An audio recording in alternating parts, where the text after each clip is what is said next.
Madam Vice President, Governor Walz, thank you so much for sitting down with me and bringing the bus. The bus tour is well underway here in Georgia.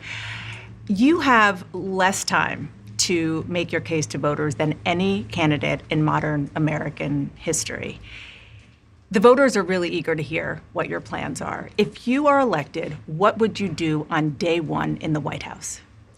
Well, there are a number of things. I will tell you, first and foremost, one of my highest priorities is to do what we can to support and strengthen the middle class.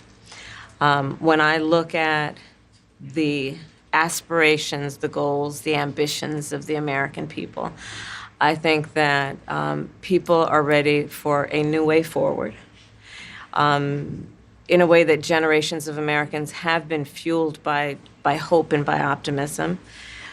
I think, sadly, in the last decade, we have had in the former president someone who has really been pushing an agenda and an environment that is about diminishing the character and the strength of who we are as Americans, really dividing our nation, and I think people are ready to turn the page on that. So what would you do day one?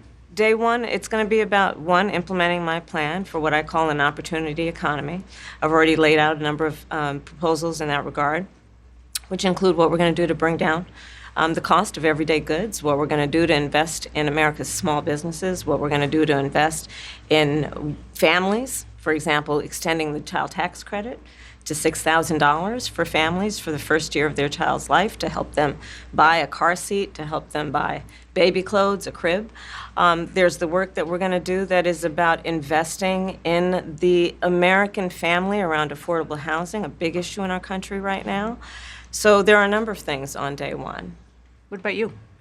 Well, I'm excited about this agenda, too. As I said, the idea of inspiring America to what can be. And I think many of these things that the Vice President's proposing are things that we share in values. And the child tax credit is one we know that reduces childhood poverty by 1/3. We did it in Minnesota to have a federal partner in this. Unbelievable, I think, in the impact that we can make. You talked about, you call it the opportunity economy. Yeah. You are well aware that right now many Americans are struggling. There's a crisis of affordability. Yeah. One of your campaign themes is we're not going back. But I wonder what you say to voters who do want to go back when it comes to the economy specifically, because their groceries were less expensive, housing was more affordable when Donald Trump was president. Well, let's start with the fact that when Joe Biden and I came in office, during the height of a pandemic, we saw over 10 million jobs were lost. People, literally, we were all tracking the numbers. Hundreds of people a day were dying because of COVID. The economy had crashed. In large part, all of that because of mismanagement by Donald Trump of that crisis. When we came in, our highest priority was to do what we could to rescue America. And today, we know that we have inflation at under 3%. A lot of our policies have led to the reality that America recovered faster than any wealthy nation around the world. But you are right. Prices, in particular for groceries, are still too high. The American people know it, I know it. Which is why my agenda includes what we need to do to bring down the price of groceries. For example, dealing with an issue like price gouging. What we need to do to extend the child tax credit to help young families be able to take care of their children in their most formative years. What we need to do to bring down the cost of housing. My proposal includes what would be a tax credit of $25,000 for first-time home buyers, so they can just have enough to put a down payment on a home, which is part of the American dream and their aspiration, but do it in a way that allows them to actually get on the path to achieving that goal and that dream. So you have been vice president for 3.5 years. Yeah. The steps that you're talking about now, why haven't you done them already? Well, first of all, we had to recover as an economy, and we have done that. I'm very proud of the work that we have done that has brought inflation down to less than 3%. The work that we have done to cap the cost of insulin at $35 a month for seniors. Donald Trump said he was going to do a number of things, including allowing Medicare to negotiate drug prices. Never happened. We did it. So now, as I travel in the state of Georgia and around our country, the number of seniors that have benefited. I was in Nevada recently, a grandmother who showed me her receipts. And before we capped the cost of insulin for seniors at $35 a month, she was paying hundreds of dollars, up to thousands of dollars a month for her insulin. She's not doing that any You longer. maintain Bidenomics is a success. I maintain that when we do the work of bringing down prescription medication for the American people, including capping the cost of the annual cost of prescription medication for seniors at $2,000, when we do what we did in the first year of being in office to extend the child tax credit so that we cut child poverty in America by over 50%, when we do what we have done to invest in the American people and bringing manufacturing back to the United States so that we created over 800,000 new manufacturing jobs, bringing business back to America, what we have done to improve the supply chain so we're not relying on foreign governments to supply American families with their basic needs, I'll say that that's good work. There's more to do, but that's good work. I want to get some clarity on where you stand on some key policy issues. Energy is a big one. When you were in Congress, you supported the Green New Deal. And in 2019, you said, quote, "There is no question I'm in favor of banning fracking." Fracking, as you know, is a pretty big issue, particularly in your must-win state of Pennsylvania. Sure. Do you still want to ban fracking? No, and I made that clear on the debate stage in 2020, that I would not ban fracking. As vice president, I did not ban fracking. As president, I will not ban fracking. In 2019, I believe, at a town hall, you said you were asked, would you commit to implementing a federal ban on fracking on your first day in office? And you said, there's no question I'm in favor of banning fracking. So yes. So it changed in that campaign? In 2020, I made very clear where I stand. We are in 2024, and I've not changed that position, nor will I going forward. I kept my word, and I will keep my word. What made you change that position at the time? Well, let's be clear. My values have not changed. I believe it is very important that we take seriously what we must do to guard against what is a clear crisis in terms of the climate. And to do that, we can do what we have accomplished thus far. The Inflation Reduction Act, what we have done to invest, by my calculation, over probably $1 trillion over the next 10 years, investing in a clean energy economy. What we've already done, creating over 300,000 new clean energy jobs. That tells me, from my experience as vice president, we can do it without banning fracking. In fact, Dana, I cast the tie-breaking vote that actually increased leases for fracking as vice president. So I'm very clear about where I stand. And was there some policy or scientific data that you saw that you said, oh, okay, I get it now? What I have seen is that we can grow and we can increase a thriving clean energy economy without banning fracking.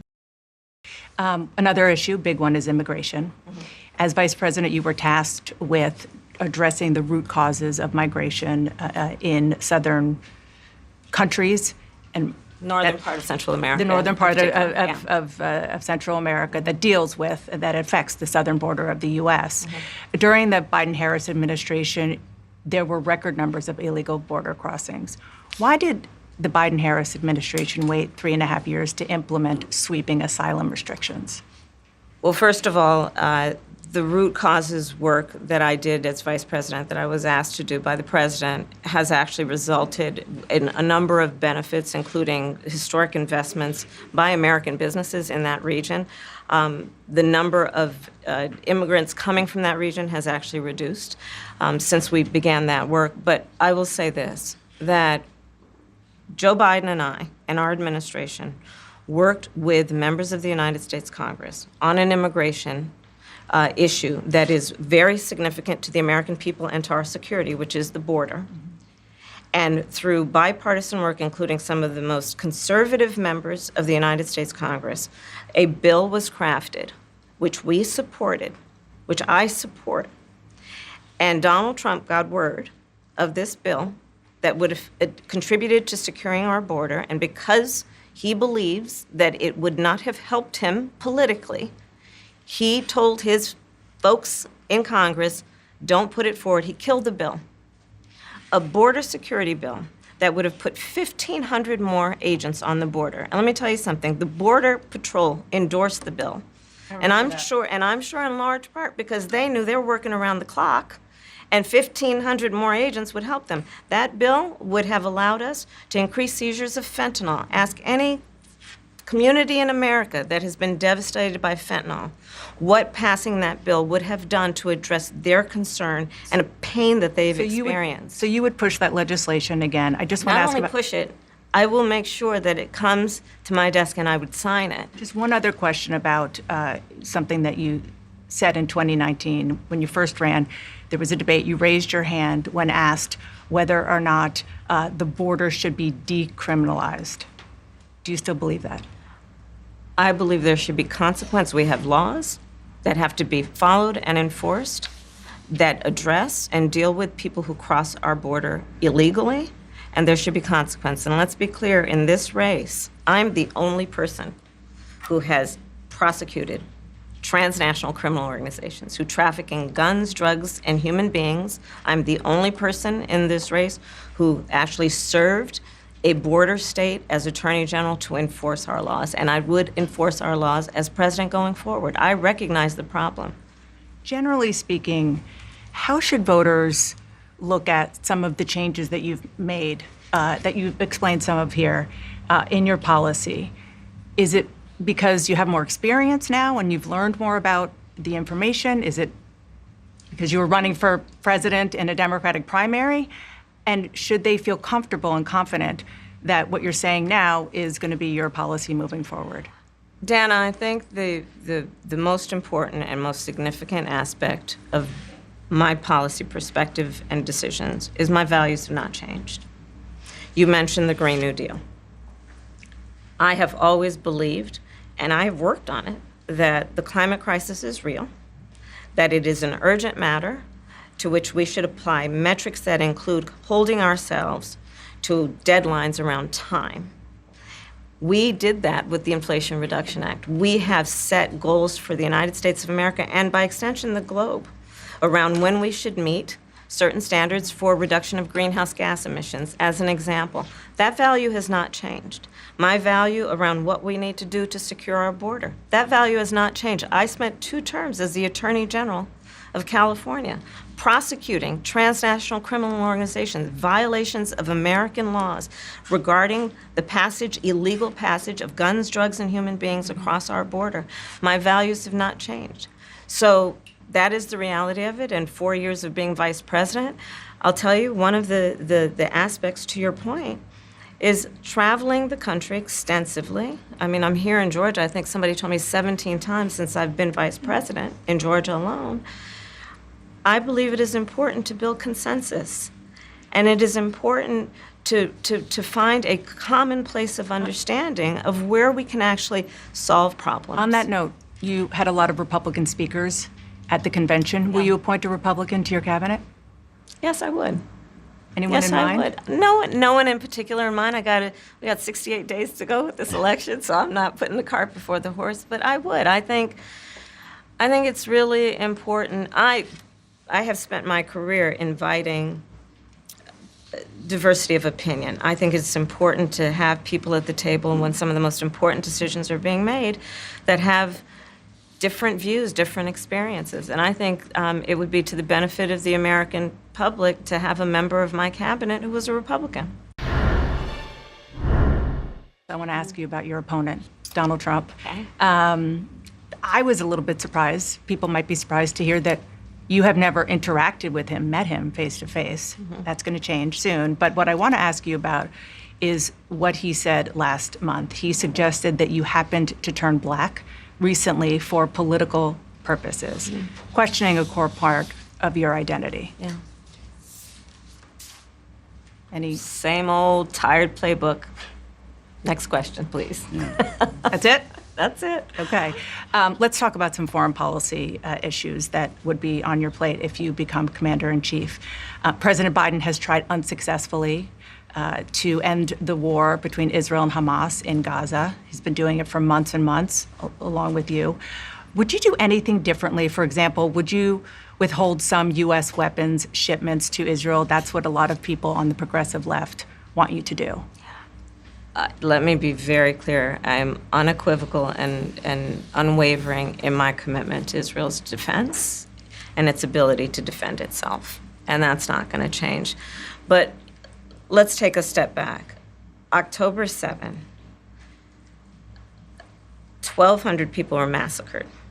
Many young people who were simply attending a music festival. Women were horribly raped. As I said then, I say today, Israel has a right to defend itself. We would. And how it does so matters. Far too many innocent Palestinians have been killed. And we have got to get a deal done. We were in Doha. Mm-hmm.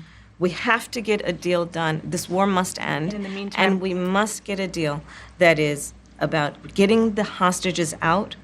I've met with the families of the American hostages. Let's get the hostages out. Let's get the ceasefire done. but no change in policy in terms of arms and so forth. No, we have to get a deal done. Dana, we have to get a deal done. When you look at the significance of this to the families, to the people who are living in that region, a deal is not only the right thing to do to end this war, but will unlock so much of what must happen next. I remain committed since I've been on October 8 to what we must do to work toward a two-state solution, where Israel is secure and in equal measure, the Palestinians have security and self-determination and dignity. Governor Walz, the country is just starting to get to know you. I want to ask you a question about how you've described your service in the National Guard. You said that you carried weapons in war, but you have never deployed actually in a war zone. A campaign official said that you misspoke. Did you? Well, first of all, I'm incredibly proud. I've done 24 years of wearing the uniform of this country. Equally proud of my service in a public school classroom, whether it's Congress or the governor. My record speaks for itself, but I think people are coming to get to know me. I speak like they do. I speak candidly. I wear my emotions on my sleeves, and I speak especially passionately about our children being shot in schools and around guns. So I think people know me. They know who I am. They know where my heart is. And again, my record has been out there for over 40 years to speak for itself. And the idea that you said that you were in war, did you misspeak as the campaign has said? Yeah, I said we were talking about, in this case, this was after a school shooting, the ideas of carrying these weapons of war. And my wife, the English teacher, told me my grammar's not always correct. But again, if it's not this, it's an attack on my children for showing love for me, or it's an attack on my dog. I'm not going to do that. And the one thing I'll never do is I'll never demean another member's service in any way. I never have, and I never will. One other question, because again, this is all new. Yeah. This was not, however many days ago, this was not on either of your bingo cards, especially yours. You had to clarify that you had said that you and your wife used IVF, but it turned out you used a different kind of fertility in order to have children. And then when you ran for Congress in 2006, your campaign repeatedly made false statements about a 1995 arrest for drunk and reckless driving. What do you say to voters who aren't sure whether they can take you at your word? Well, I've been very public. I think they can see my students come out, former folks I've served with, and they vouch for me. I certainly own my mistakes when I make them. The one thing I'll tell you is I wished in this country wouldn't have to do this. I spoke about our infertility issues because it's hell, and families know this. And I spoke about the treatments that were available to us that had those beautiful children there. That's quite a contrast in folks that are trying to take those rights away from us. And so I think people know who I am. They know that record. They've seen that. I've taught thousands of students. I've been out there. And I won't apologize for speaking passionately, whether it's guns in schools or protecting of reproductive rights. The contrast could not be clearer between what we're running against. The Vice President's position on this has been clear. And I think most Americans get it if you've been through that. I don't think they're cutting hairs on IVF or IUI. I think what they're cutting hairs on is an abortion ban and the ability to be able to deny families the chance to have a beautiful child. Vice President Harris, you were a very staunch defender of President Biden's capacity to serve another 4 years. Right after the debate, you insisted that President Biden is extraordinarily strong. Given where we are now, do you have any regrets about what you told the American people? No, not at all. Not at all. I have served with President Biden for almost 4 years now, and I'll tell you, it's one of the greatest honors of my career, truly. He cares so deeply about the American people. He is so smart and loyal to the American people. And I have spent hours upon hours with him, be it in the Oval Office or the Situation Room. He has the intelligence, the commitment, and the judgment and disposition that I think the American people rightly deserve in their president. By contrast, the former president has none of that. And so, one, I am so proud to have served as vice president to Joe Biden. And two, I am so proud to be running with Tim Walz for president of the United States and to bring America what I believe the American people deserve, which is a new way forward, and turn the page on the last decade of what I believe has been contrary to where the spirit of our country really lies. But the last decade, of course, the last 3.5 years has been part of your administration. I'm talking about an era that started about a decade ago, where there is some suggestion, warped I believe it to be, that the measure of the strength of a leader is based on who you beat down, instead of where I believe most Americans are, which is to believe that the true measure of the strength of a leader is based on who you lift up. That's what's at stake as much as any other detail that we could discuss in this election. Because we haven't had a chance to talk, I'm just curious, staying on President Biden, when he called you and said he was pulling out of the race, what was that like? And did he offer to endorse you right away, or did you ask for it? It was a Sunday, so here, I'll give you a little too much information. Go for it. There's no such thing, Madam Vice President. My family was staying with us, and including my baby nieces, and we had just had pancakes and, Auntie, can I have more bacon? Yes, I'll make you more bacon. And then we were sitting down to do a puzzle. And the phone rang, and it was Joe Biden. And he told me what he had decided to do. And I asked him, "Are you sure?" And he said yes. And that's how I learned about it. And what about the endorsement? Did you ask for it? He was very clear that he was going to support me. So when he called to tell you, he said, "I'm pulling out of the race and I'm going to support you." Well, my first thought was not about me, to be honest with you. My first thought was about him, to be honest. I think history is going to show a number of things about Joe Biden's presidency. I think history is going to show that in so many ways it was transformative, be it on what we have accomplished around finally investing in America's infrastructure, investing in new economies, in new industries, what we have done to bring our allies back together and have confidence in who we are as America and grow that alliance, what we have done to stand true to our principles, including one of the most important international rules and norms, which is the importance of sovereignty and territorial integrity. And I think history is going to show not only has Joe Biden led an administration that has achieved those extraordinary successes, but the character of the man is one that he has been in his life and career, including as a president, quite selfless and puts the American people first. I just have to ask you both about two standout moments, aside, of course, from the addresses that you both gave, but standout moments that were perhaps unexpected during the convention. You mentioned one of them, Governor. A moment that you shared, that the world shared with your son, Gus, You were speaking, the camera caught him, so incredibly proud of you, so emotional, saying, "That's my dad."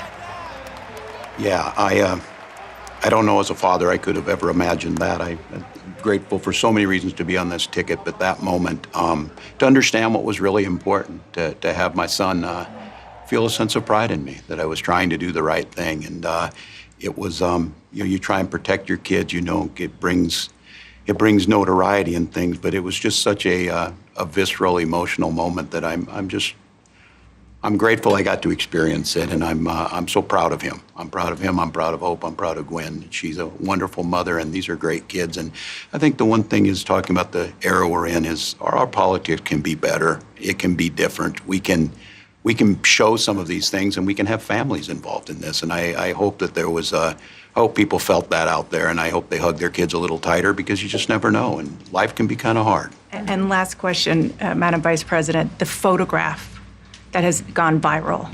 You were speaking, one of your grandnieces that you were just talking about was watching you accept the nomination. You didn't explicitly talk about gender or race in your speech, but it obviously means a lot to a lot of people, and that viral picture really says it. What does it mean to you? You know, I am running because I believe that I am the best person to do this job at this moment, for all Americans, regardless of race and gender. But I did see that photograph, and I was deeply touched by it. And you're right, it's the back of her head, her two little braids, and then I'm in the front of the photograph, obviously speaking. And it's very humbling. It's very humbling in many ways. Did she talk to you about it afterwards? Oh, she had a lot to talk about. She had a lot. She listened to everything, and she listens to everything. Give you your hot takes? Oh, yeah, definitely. Madam Vice President, Governor Walz, thank you so much for your time. Appreciate it. Thanks for having us. Thank you, Dana. Thank you.